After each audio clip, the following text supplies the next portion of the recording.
Hey everybody, and welcome to a new episode of Film Freaks, movies that we love. Film Freaks! Yay. And today, on a very special episode of Film Freaks, we have a movie that I picked for two reasons. One of the reasons is because this is a movie I'd been wanting to get for a while, and I finally found it in Blu-ray, and in fact, it wasn't even for sale locally in the United States. I had to get the Chinese version, but that's fine. But you know me, how I dislike teenagers and things like teenage movies like American Pie. You hate that. Yeah, unless it's like a real serious film, like like River's Edge. I think I mentioned I really like that film because it's not River's Edge. No, it's not River's Edge, but it's in that group of films where it's like teenagers, but not a bunch of knuckleheads. It's more like taking shit seriously.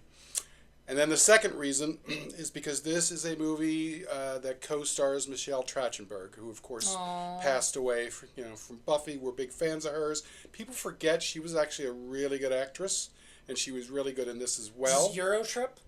No. No, this is Mysterious Skin. I love this movie. Oh, so you've seen it? Oh, yeah, dude, I'm a Greg Araki fan. All right. It's a great movie. Film. I have stuff to talk about with this movie. All right, that's good. I'm surprised I picked one that you already seen. Yeah, no, I have a big thing. Especially considering what this is about. Oh yeah, it's a fucked up movie. It's a dark film, but really well done. No, very well done, but very, very fucked up.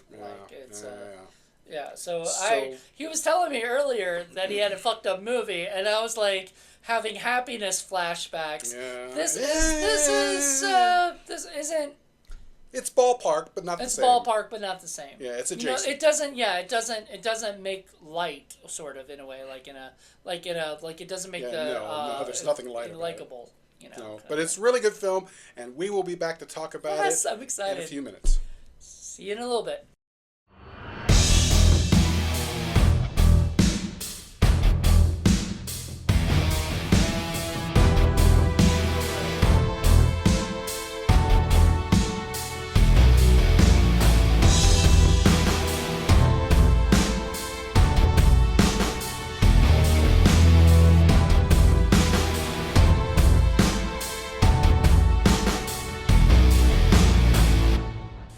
Okay, and welcome back. So, Mysterious Skin. What did you think about that? Fun and frolics, eh? It's definitely a movie that you can't watch all the time. It's a rough film. You can't watch all the time because it's but creepy. You watch it because A, the performances are fantastic. B, this is a really, really well shot film with some really, really good cinematography and some good direction. And C, the way the story is crafted, it takes an extremely uncomfortable, controversial, and not for the faint of heart subject matter and treats it with respect and treats it in such a way that, as painful as it is for these characters to go through and all the trauma that they deal with, you're still very interested and you're still bought into it. You hope, you're hopeful for these guys, that they can get past all of this shit that they had to go through, that they've mistranslated and how it's fucked up their present lives. And that you're hopeful that at least by this point where they've come to an understanding of what happened, that maybe they can grow and get past it. And the one kid definitely knew the whole, could remember everything. And that's what sucked everything out of him, right?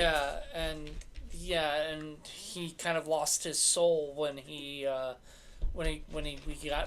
into that and went on. The other kid used it to sort of deflect and turn into conspiracy. Yeah, his brain couldn't handle it, and he was a little kid, because you're not built to handle that shit when you're that young. So the only thing he could come up with that made any sense to him was this alien abduction nonsense, and he held on to that for a long time, but eventually the truth is going to come out, and so it starts coming out, and he can't figure it out.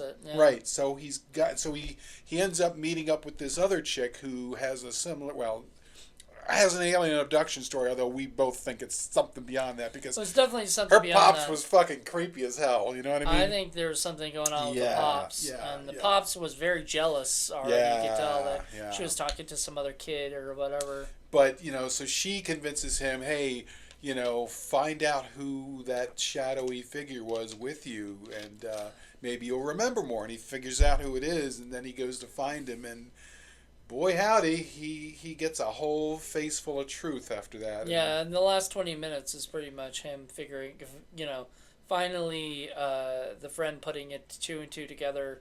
The former, filling in all the blanks. I mean, not friend, they didn't really even know each other, but they, he was a baseball, or whatever, he was a little leaguer, and I don't think he even played Little League for more than like a day or two. Like, right. I think What after a bad day. Yeah, I mean, I grew up in that time. I was a little kid in the 70s, and I can tell you, it's not like today. You were left alone with strange adults for long periods of time, especially if you went to one they would call summer camps or stuff like that, and you were at the mercy of whatever they happened to be back then. It's not like today. Nowadays, parents are way more protective, and it's because of shit like this that happened that people have kind of learned from and said, I don't want to ever let that happen to my child. I never had that kind of experience, but I had a couple of weird things that happened that are, someday I can talk about, but nothing like that. But I could say that that's probably something that happened to a lot of people from my age group, and I'm glad it doesn't really work like that anymore. So I wanted to bring this up on the show because I think you had asked me before, like, where had I seen this, and I kind of told you I wanted to keep it for this and stuff. I had rented it on Netflix because I had heard of it, and plus I'm a huge Joseph Gordon-Levitt fan. Like, I love him. I think he was great in Third Rock from the Sun. Best thing he ever did, in my opinion. 10 Things I Hate About You. I grew up watching all those movies with him, so growing up. And then this was supposed to be his, like his acting, turn, doing something that was not normal to see. And all the actors, you were even saying Michelle Trachtenberg and everything. So I rented it, and a guy I know from, I worked at a video store, and the manager came over, and I rented this movie, so we watched it. And it was awkward. Yeah, it's not a movie you show friends like, hey, but we thought it was a really good fucking movie. Yeah, it's great. And it's really hard to watch, but you watch it and you're like, oh my God. Yeah. It's better to watch it with somebody because if you watch it by yourself, you feel really icky. Unclean. And seriously, there's not a lot of films out there that make me squirm. And I've seen some of the worst of the worst of the worst. Happiness. But this movie, that's nothing compared to some of the stuff I've seen. Well, I mean, that's... But this made me squirm even now watching it again, and it is tough. And all I kept thinking of is, Jesus, A, how do you do that as an actor? And B, how do you get actors to do that as a director? I mean, Bill Sage, his character as the coach... With some of these kids? Oh my God. I don't know how... Because... I mean, that's almost a role, people take... Okay, so, it's acting, right? These aren't really... They're not really like this. They are acting. But most actors base some of that on real life. They have to actually, and it's the same thing with writing. Yeah. If Greg Araki writing this stuff... I mean, I would love to... If I ever got a chance to interview him, or we got a chance to interview him, I'd ask him... The big question get him about, on the Spotlight show, please. I would love to. He's not as easy to get as some of the people, but he, because he's a great independent director. I remember watching Doom Generation when I was younger, and then this movie I'd seen, and this is Doom Generation. I wanted to like that more than I actually did. I remember when I first saw it, I was kind of like, I've seen this before better. But it's still a good movie. Still good movie. It's all right. I like Nowhere better. Nowhere's my favorite. Of the Apocalypse trilogy or whatever, that kind of thing. But there was just something when I watched this for the first time that I was just like, this is just good acting. This is really good. Yeah. I mean, and now, as 20 years later, after I watched it in 2005. So 20 years later, yeah, there was this was some of the best acting I've And seen. you pointed out a good point. There are a couple of scenes in there that are very reminiscent of Irreversible, and if you guys know Irreversible, a great film, but there's a couple scenes in that film that are extremely difficult to get through. That's a movie I've seen, like, whatever. I haven't watched the whole thing. If we do the extreme horror Yeah, I'm thing, saving it for I that. think that would be I'm what saving it for that. we would watch, but like it would be hard for me to watch. I think you'd appreciate Gaspar Noé, though. I'm glad you brought he's up an excellent director. you brought up our friend Kate Phoenix. Yeah. Who this would be something I think she would like if she hasn't seen it already, because She would appreciate it. because it's a movie that takes you out of your comfort zone and puts you into this really uncomfortable zone. Yeah, this is not a popcorn film at all.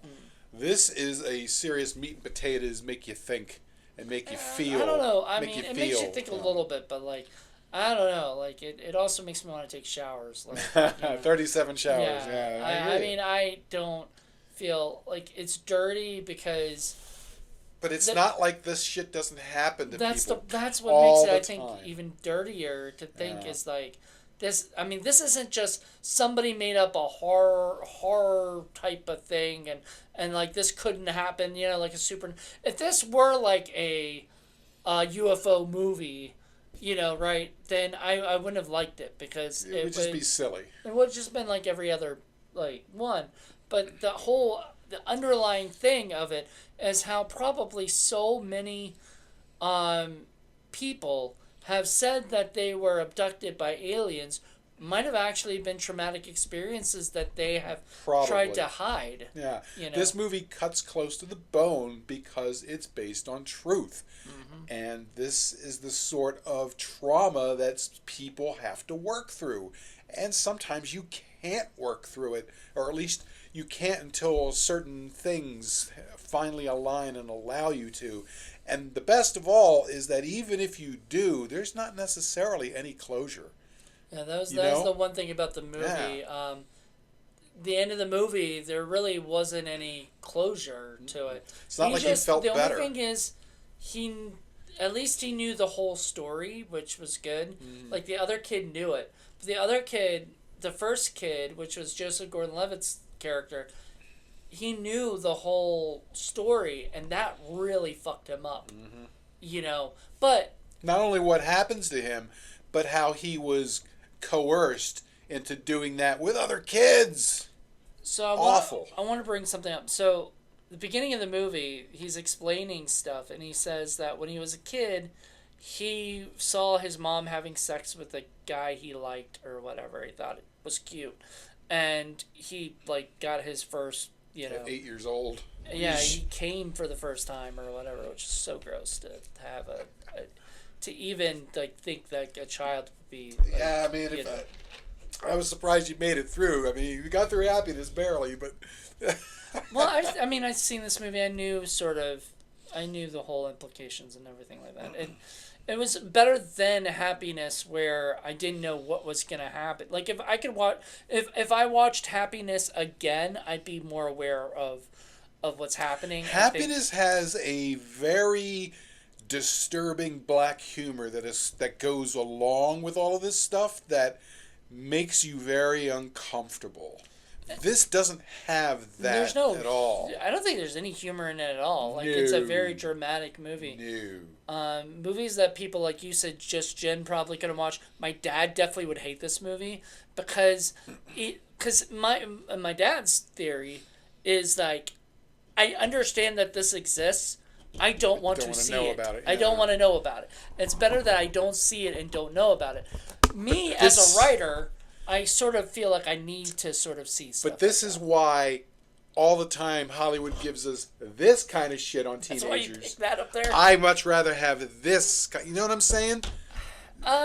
Something serious. It's true, but in the same sense, I think the world much rather prefers American Pie only because Well, sure, they popcorn don't. tastes better than roast beef. I don't know, but you don't want like if you're not in Twinkies. that world, why do you need to see that? Like Because the world exists and you can't hide from it. you Especially can if you have hide. kids. I mean, not even just What hide. if you have kids? You gotta at some point have that talk with them so that they Don't understand. take candy for, well, no, but here's the thing, they have those. Okay, You saw what happened when those parents did not have that talk. No, but they didn't have the talk because they were completely busy. Because they were freaking boomers and didn't know any better. So there was a bit where Joseph Gordon-Levitt's character, and where as she said, latchkey kid. His mom was always gone, always gone. She was either working or she was dating some dude and on a date. So and he didn't care. You know, he loved his mom and he just wanted his mom to be happy. Whatever, it didn't bother him. He only never told her or anybody else other than Michelle Trachtenberg's character. Whatever. Yeah, that's right. He said he only told her about that. So nobody else knew about it. Though the friend found out a little bit more. Yeah. And then friend never told him that he found out that stuff. Eric or whatever. He never said that. But anyway, the poor third wheel. I know, but and that guy was totally in love with Joseph Gordon-Levitt, and Joseph Gordon and was Michelle Trachtenberg says, he's not, like She loved him first and didn't get anything in Yeah. return, but she understands why because there's nothing left in there. no, and even if there was, I mean, he's gay, so and he was gay before the That's a good point. Yeah. The movie was not saying, "Oh, you got molested by a guy, therefore you're gay." No, it's no, not. and not that was the saying other that. thing about the other kid. The other kid wasn't gay. He was like more asexual because He didn't want to he be got touched by turned- anybody. He got until the end where he Yeah. he started to bond with the guy, so he felt more comfortable with. Well, but he didn't. That I think he was just. I think that had been it. Once he found out the truth, I think he just. But crumbled. he was also sort of like. So, my theory is that the coach picked those two kids because they were, like he could tell that there was something. Oh yeah, he was a little bit. professional. But he could tell that they pedophile at might have that been point. gay too. Like they might be into it or whatever. Yeah, I don't know about that. I think it was because he could tell that they were abandoned somewhat or alone. Because that's Yeah. one of the things he says to the one. He's like, "Oh, no, you don't really hang out with anybody much, do you?" And then he sees the other kid just being abandoned by his family. Nobody comes and picks him up. I think that's what makes them the target. Yeah, that The they're not gonna. opportunity. Yeah. And then he just uses his position of authority to sort of, try to make it okay. And he's using the other kid to say, "Oh, just tell him it's everything is great, that it's perfectly fine, that it's fun." I was telling you when I was watching it. I How was evil is that? I know. I was telling you how do you get a kids. Like, how do you get parents to sign off and say, "Oh, by the way, kids, you're about to learn what molestation is in some way or another"? Like, I mean, know. they're children. These were children. These were real children. These And were not like ruins- 20-year-olds playing children. He ruins that one poor kid, the Joseph Gordon-Levitt's kid. I mean, he's even starting to they pick that one special needs kid and he shoots the fireworks off in his mouth. Oh God. That was awful because he has not even at 8 years old he's already been broken. Oh yeah, he had Awful. no care and Evil, then evil he person. then he uses what the guy taught him to sort of try to make a reward for and everything like that, and I was like, It's interesting that he brings up towards the end how the coach vanished. He's like he was around for that summer and then he left and he never found out what happened to him. Do you think he left because he I didn't think- want the I think that's part of what happens. I think a lot of these pedophiles they do their thing for a while in an area, and either they get the feeling they're going to be found out and leave and go elsewhere. At least back then, like they're kind of like serial killers. Yeah. You know what I mean? I'm thinking like the Green River Killer who went around. He would kill in a certain area and then he'd leave that area and go to another area. He is a serial killer of their Yeah, they're of their serial soul. molesters. He's a serial of the killer of their soul. Yeah. Like he ripped out that kid's soul, and that kid all of a sudden was a really fucked up person. He's a walking corpse at that point. Yeah. And the other kid just doesn't understand what's going on. So, so the movie is about the damage that is done to these people. And it's not just boys. I mean, it happens to girls, too. It happens to, whoever. Nobody deserves to have that shit happen to them as a kid. It's just horrible. It's just disgusting. I mean, do what you want as an adult. That's a whole different story. To other adults. Right. When you're an adult and you consent, that's 100% different. These kids could not consent. Well, to go into that, we also forgot to mention that because of all of this stuff, and Joseph Gordon-Levitt's character goes into becoming a prostitute. Mm-hmm. So he's a prostitute, male prostitute. Not a very good one either.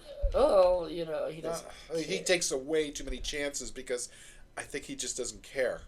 Well, because if he had been murdered, he wouldn't, or whatever. You know what I mean? Like, he just didn't give a crap. His life was already over. Mm-hmm.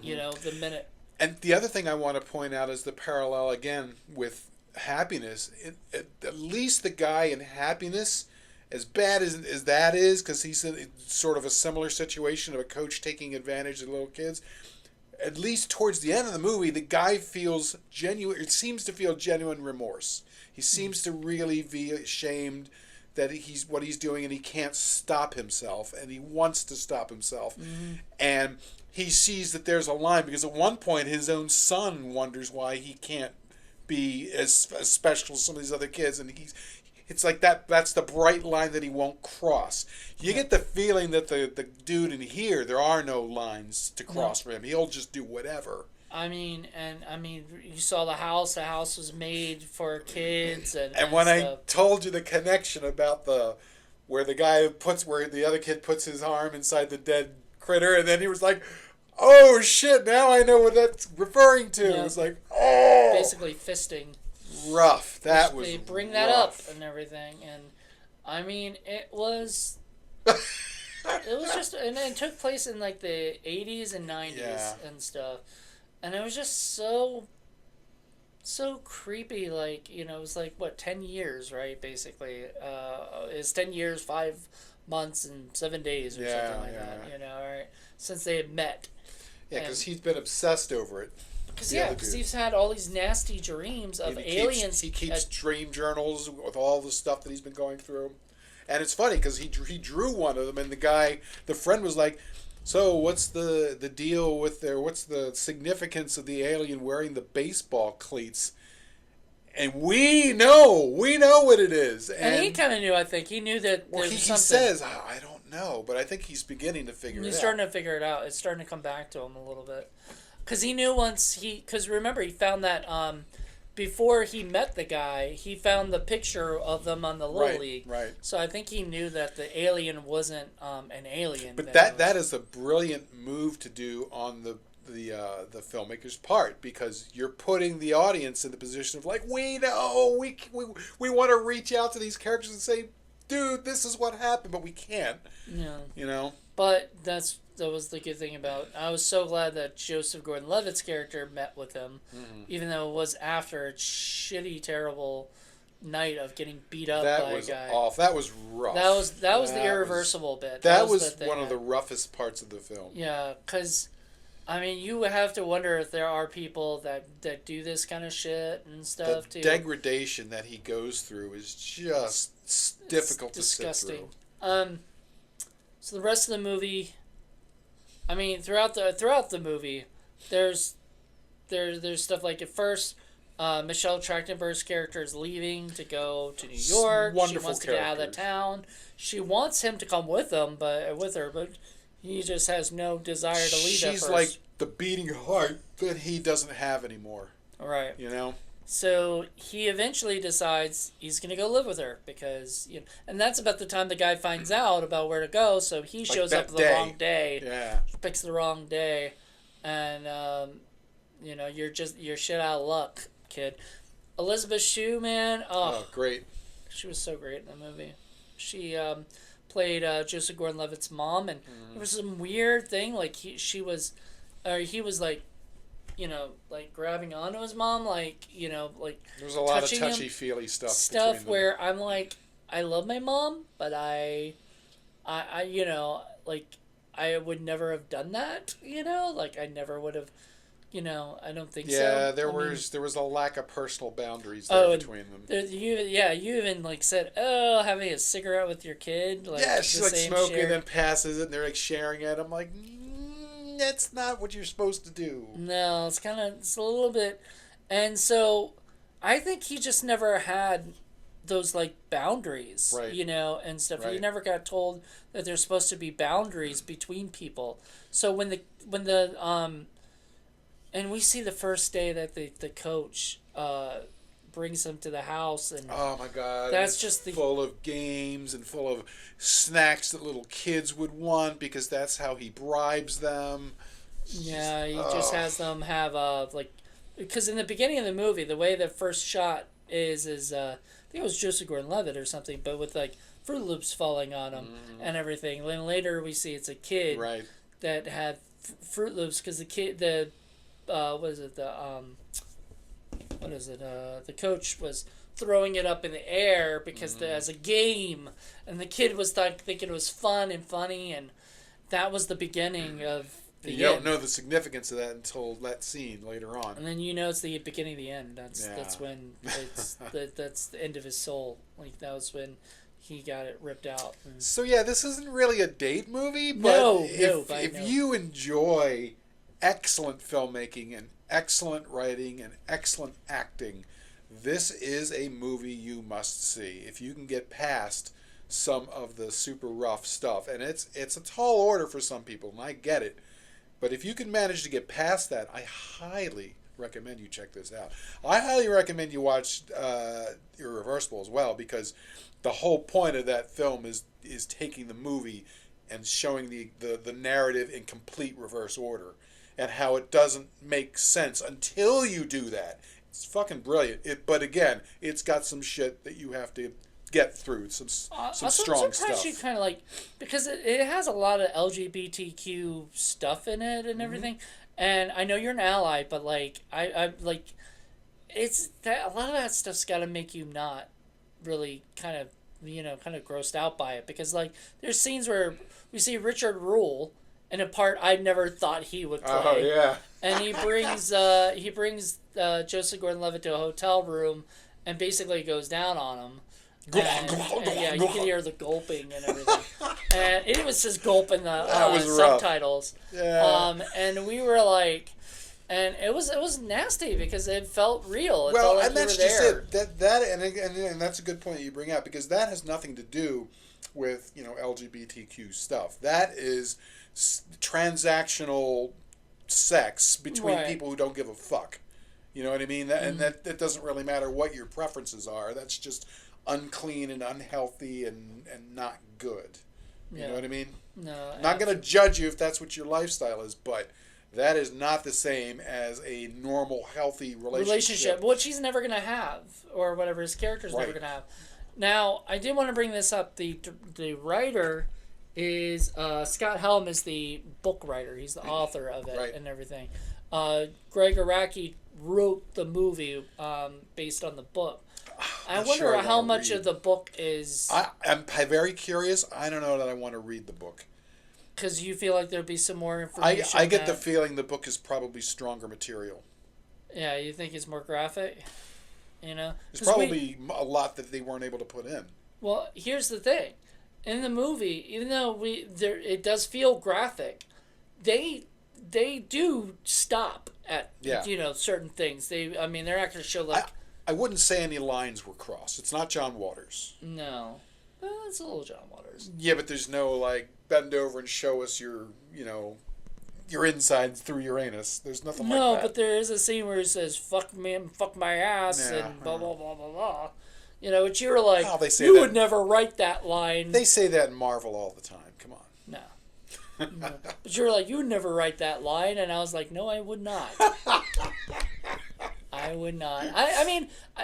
If somebody came to me and said, hey, I got a book, this book, Mysterious Skid, would you want to make it? I'd say no. And that the only reason is because I couldn't identify with anything in the movie, and I would feel like a fraud. Well, If it were me, I would probably approach this like a horror film. You know what I mean? Like one of those torture porn kind of things, because that's what this is similar to me as far as how it made me feel. What made you feel icky? Yeah. Thank God. Because if you didn't feel icky, and that might be a problem too. Like, some people may see this movie, right? You know, people who do these certain things to the kids would see this as like, ooh, this is a good movie to watch. Don't think I know anybody like that. I hope not. I hope not. I don't think either. so. But I'm just saying, I'm not worried this about movie's that. out there in the world, you know. Yeah, I'm pretty sure most people we would show this to would have the same reaction. If Most not people, stronger, yeah, most people, hopefully.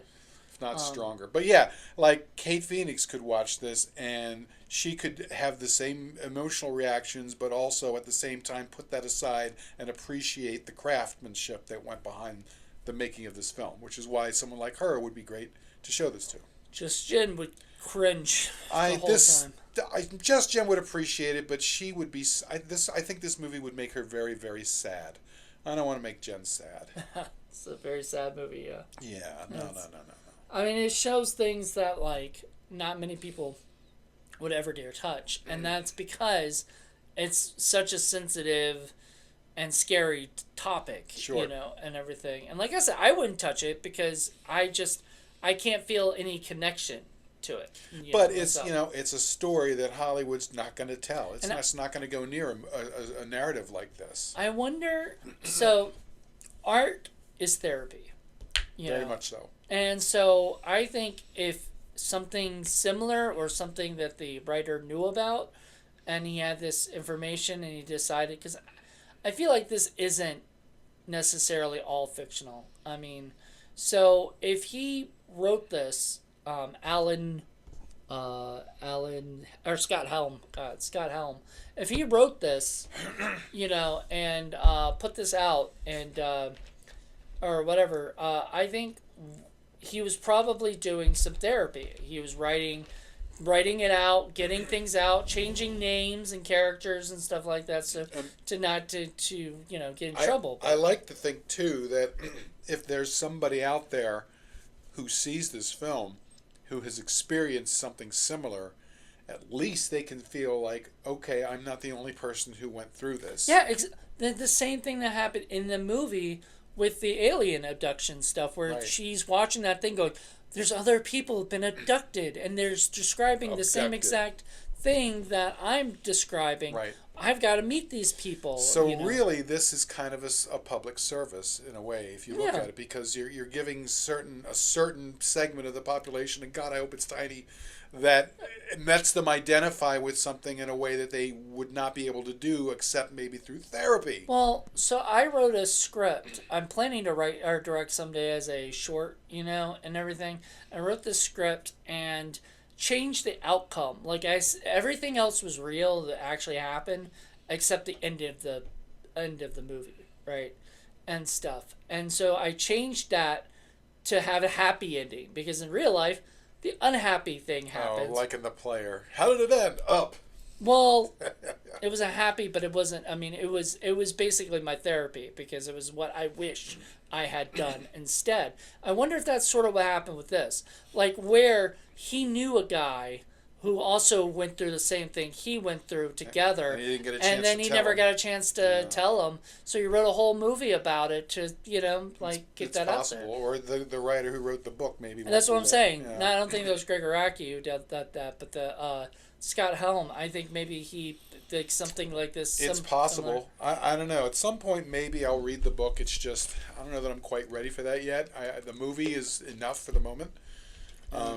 You know, but I like that. I like movies and literature and art in general that will take me out of my normal headspace and put me in a situation and make me think about things that normally I would not cross my mind. I mean, that's what some of the best art does, and it forces you to deal with these kinds of situations and think, God, what if this had happened to me? What if this happened to, you know, a relative of mine or a friend of mine? You know, think about the stuff that happens to the family and friends we have or people that we work with that we just don't know. and might explain some behaviors. You have to wonder why the one weird guy that you work with is the way that they are. Maybe you don't know.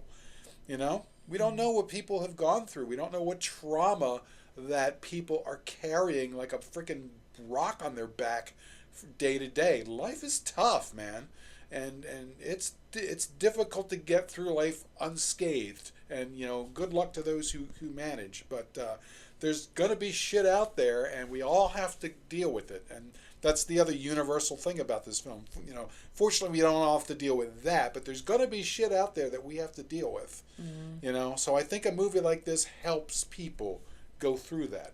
Yeah, like you said, it's somebody might relate to it in a way that they like the idea of seeing something, you know, and going, man, I feel like that happened to me. Yeah, and that's why tragedies are always the highest form of drama, and that's why they've been doing it since the Greeks and the Romans and Shakespeare. Tragedy allows you to put yourself in that place and get rid of all of that shit that you might be dealing with in your normal life that may not exactly be what the same thing that you're going through, but we all have been there. There's a universal trauma that we can all associate with, that we can get that shit out of our system because we need to.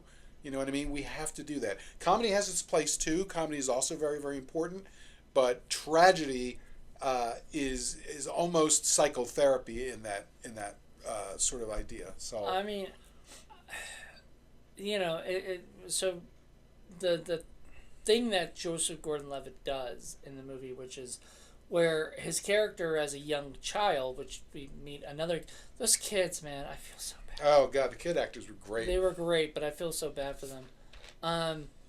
But there was what is it?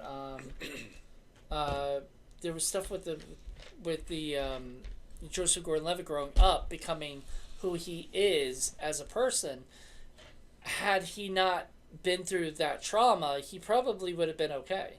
Like, he would have been a lot better of a person. He wouldn't have known all this information that he should know as a kid. Yeah, no, it completely shaped his life. And negatively. And it's interesting because we see a Halloween time, and we see two separate things during that time in Halloween. We see the child who they kidnap this child and put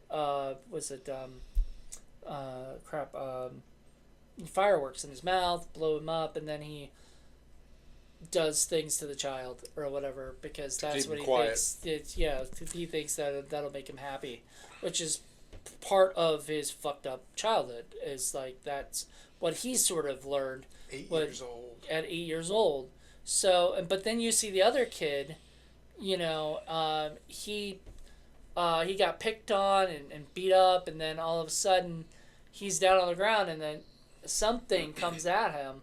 He always assumed it was a UFO or an alien or whatever. It turned out to be the coach. The coach, yeah. But he never saw the face. He only saw a shadow of the person. Well, in his memory. I think he saw it, and he just repressed it. Yeah, he repressed it all because he always thought it was... So he's gotten molested twice by this guy. Who knows how many times the other kid has, because it sounded like he said he was there the whole summer doing that stuff. It's interesting because I know how I would have been. If I had grown up fucked up like that, I probably would have tracked down that motherfucker and killed him. Because I remember at one point you were talking about are they going into the house to find him and beat his ass? That's probably what I would have tried to do. Well, you know what I mean? I mean, you're definitely a different person than him. Both of those guys sort of repressed that stuff, and like one person repressed it and thought it was aliens, and then kind of, you know, became even more awkward, right? The other kid repressed it and became just this nasty person, you know, like inside. I mean, though he had like remorse and he had sadness, even at one point we were talking about how he felt bad for kind of using the kid, and I thought he didn't. But then at the end he sort of says, I'm so sorry that does, happened. but he recognizes that there's nothing he can do. There's really nothing he's the one who said, hey, we'll take you home, you know, right? Yeah. And so he sort of organized it at that point. And probably so he wouldn't be the only one there. He'd Well, have also to curry more favor with the coach. just It's ugh. nasty. It's twisted. It's horrible. It's a gross movie. Yeah. Ugh. But it's great. It's so well done. Man, I can't imagine too many directors wanting to take on the responsibility. I of guarantee this you. I film. don't know how many people turned it down, but I guarantee you, a few turned it down and said, "I can't do it." Could you imagine Steven Spielberg?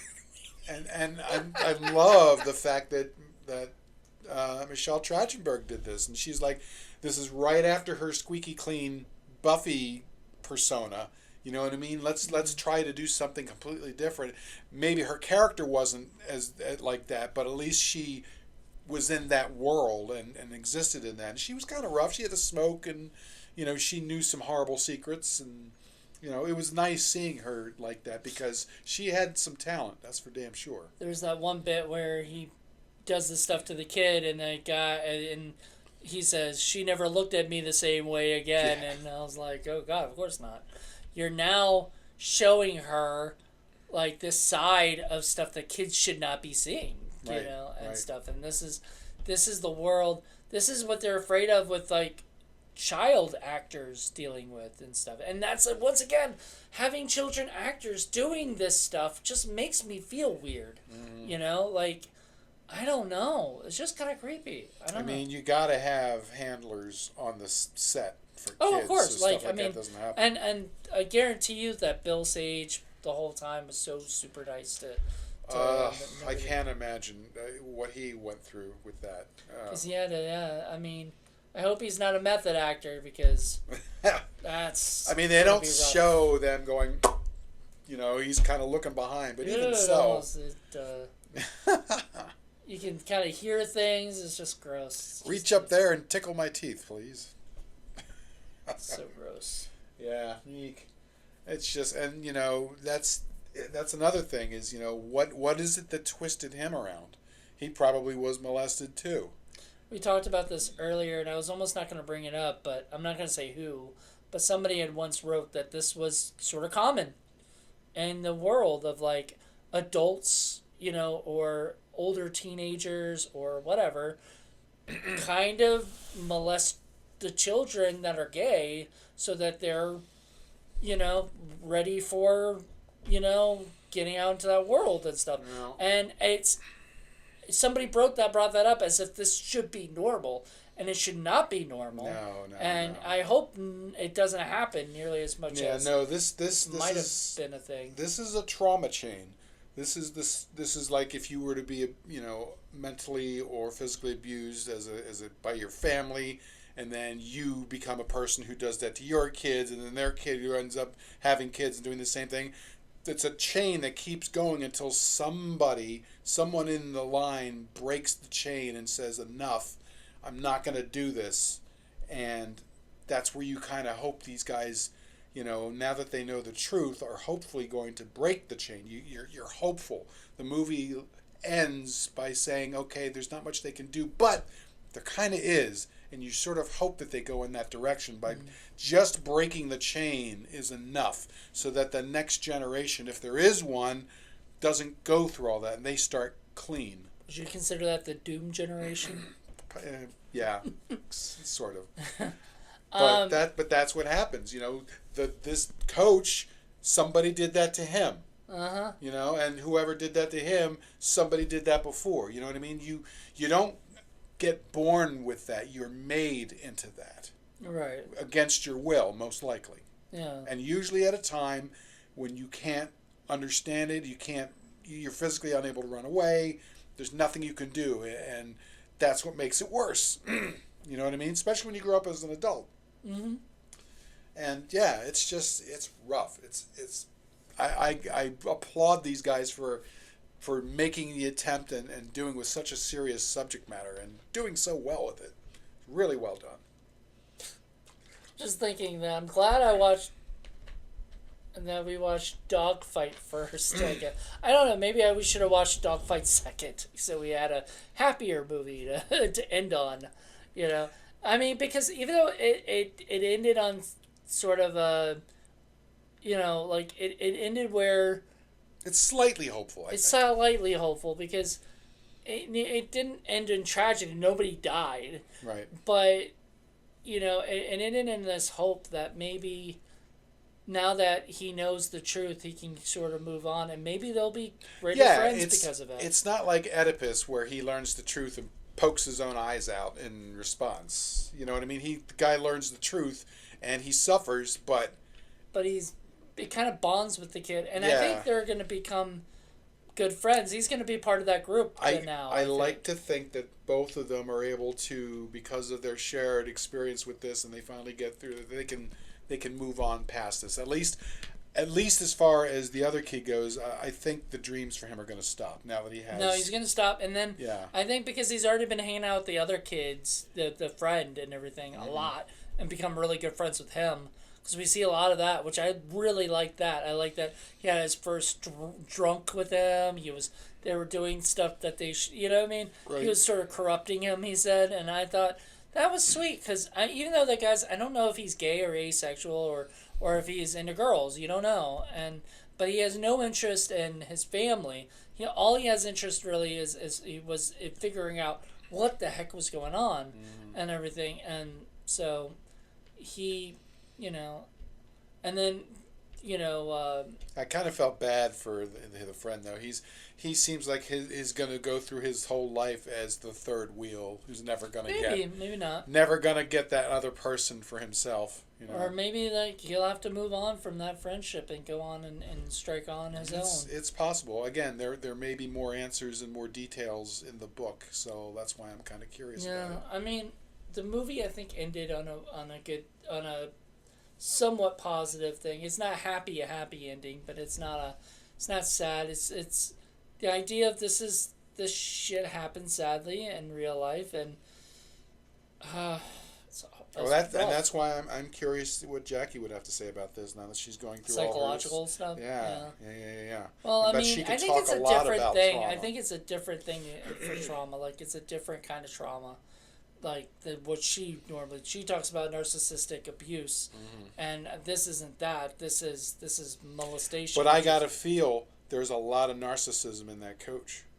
You know what I mean? To be able to prey on those kids the way that he does. There's a lot of manipulation because he has to know how to, convince the kids to do whatever he wants. And you get the them to do. feeling he's been doing it a long time and has Probably every longer trick. than he, Knows every trick. Yeah, it's a good movie, but man, it's dark. It's grim. And Paul's got the Chinese version.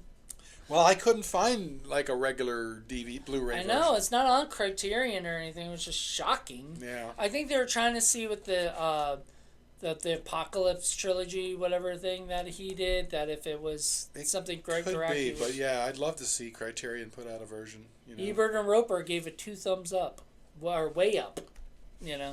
I mean, it is a movie that really grosses you out, makes you think.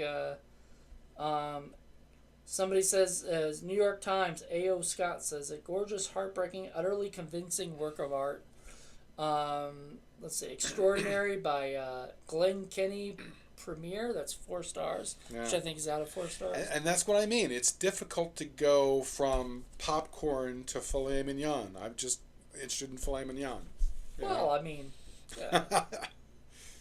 a lot of the stuff out there is, oh wow, the dude who played Brian, the main kid or whatever that was abducted by aliens, supposedly, whatever. Brady Corbett was in 13. That's also really creepy. Yeah. That's another good movie. Yeah, it's really, but it's also got I call that movie the movie that convinced me I don't want kids. I thought Kids would be the movie that convinced you. Yeah, that kids. one too. Yeah. Yeah. We haven't even gotten to the Larry Clark's or the No. Larry Clark movies. No, those have another, thing of effed upness. Good stuff though. But yeah, I just really, I really enjoyed this movie. It's not something I want to watch every day or something. No. It's not something I haven't seen in 20 years, and it might not be another 20 years till I watch it. Need to watch it again. Would you get it? Would you buy it for your probably? Collection? Yeah. I'd buy it for my collection, but I'd wait till there's a better version of it. or whatever, like a Criterion or something. Maybe Greg Araki can do commentary or something, because that's what needs to be. Yeah, this is an actual really really good movie. Mm-hmm. Deserves like a really good release. I just don't know who Strand releasing is, and Yeah, I don't know who owns the rights at this point. yeah, Very interesting. But clearly, this Chinese version is I don't know, Strand releasing. I don't know never who heard that of them. is. Yeah, I don't know. Nope, can't say I do either. Mont Blanc Distribution. No. Well, is that it? Like, I think we covered everything. I think so. Good film. Check it out. Be warned. It's He was trigger surprised warning. I was all for it, or that I've seen. I think you had said right before that that I if I hadn't seen it, I would have known of it, and I have seen it. Yeah, it's not. Me and my friend Travis, my old boss, and stuff, watched it, and I don't remember. I'm pretty sure we did not turn it off, because I'm pretty sure I watched the whole thing, but I don't know. It's 20 years, man. I can't remember what I did 20 seconds ago. So. But I wanted to do something that represented poor Michelle Trachtenberg in addition to what we know in Buffy. That shows her really remember good. she had a serious talent, and we're robbed of that now. Just like River Phoenix, unfortunately. How about the two of them working together? That would have been fun. Oh, they would have been great. So yeah, to get a little bit of closure and to just do a little shout out to Michelle, thank you for your efforts, and It's definitely a rough movie. yeah, but a great film, great Yeah, film. I hope. I mean, just know if you haven't seen it, it's pretty hard to It's watch. strong sometimes. stuff. Yeah, so just be warned. It's not for the faint of heart. So it's not for Just Jen. Don't watch it, Just Jen. Yeah. All right. All right, well, thank you for joining us, and please join us next time on Film Freaks, movies that we love, for Indie Film Cafe. Thank you very much. Bye. Bye.